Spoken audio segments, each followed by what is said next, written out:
Hey, what is going on, everybody? Jerma here with a Team Fortress 2 gameplay commentary. And tonight, we got a couple of things to discuss tonight. Well, first of all, there's a new update. And the new update brought a new sniper item. Kind of weird, in my opinion. Why did they do this?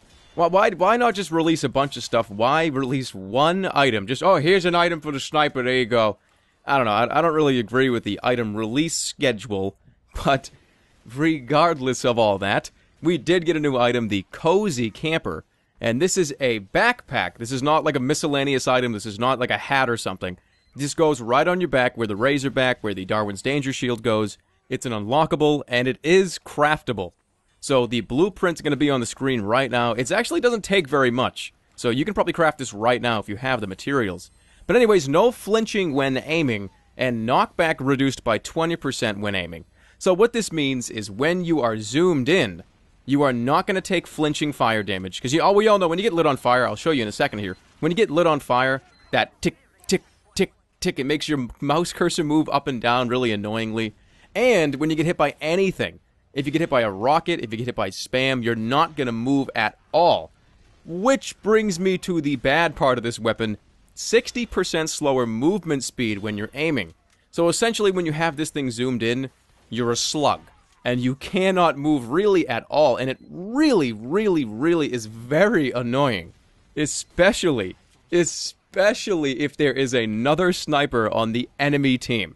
Because when you're zoomed in with this thing, you almost stand completely still. And any sniper that's paying attention will be able to kill you so easily with this on. Not to mention spies. Oh my god. You are just a spy magnet with this thing on. Because it doesn't block anything. This does not block a backstab. This does not block anything. It just gives you the ability to not flinch when you're taking damage. Alright, so now that we got the bad out of the way, let's talk about the good. So what this thing does, this allows you to be a more aggressive sniper. You don't have to run away from fights anymore. You don't have to back up. Oh, he's getting too close. I gotta run away. You don't have to do that anymore. Now you can just stand where you are and plant shots on people regardless of if they are shooting you or not. Because back in the day, and when I say back in the day I mean yesterday before this update came out, you had to be really, really conscious of who was shooting you, because obviously it screwed up your aim.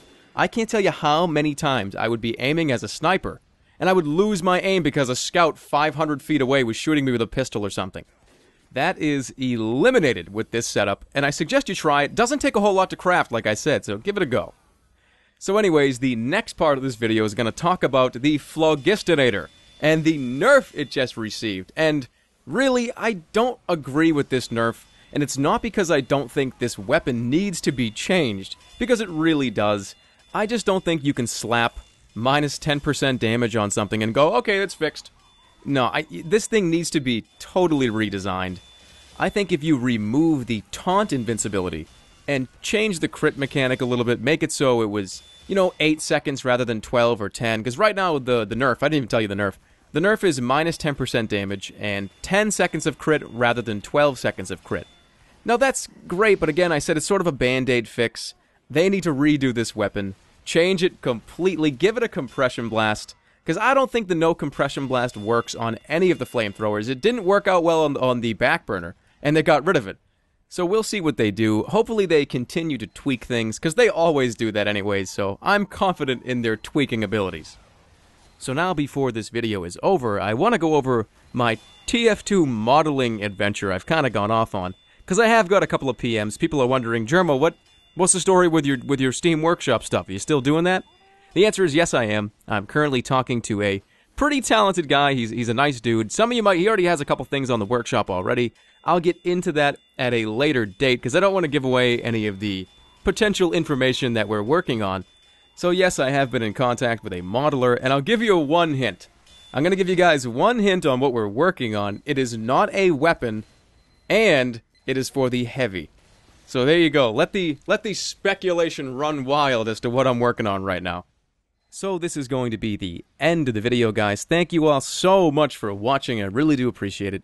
And I will see you guys all next time. So take care, everybody.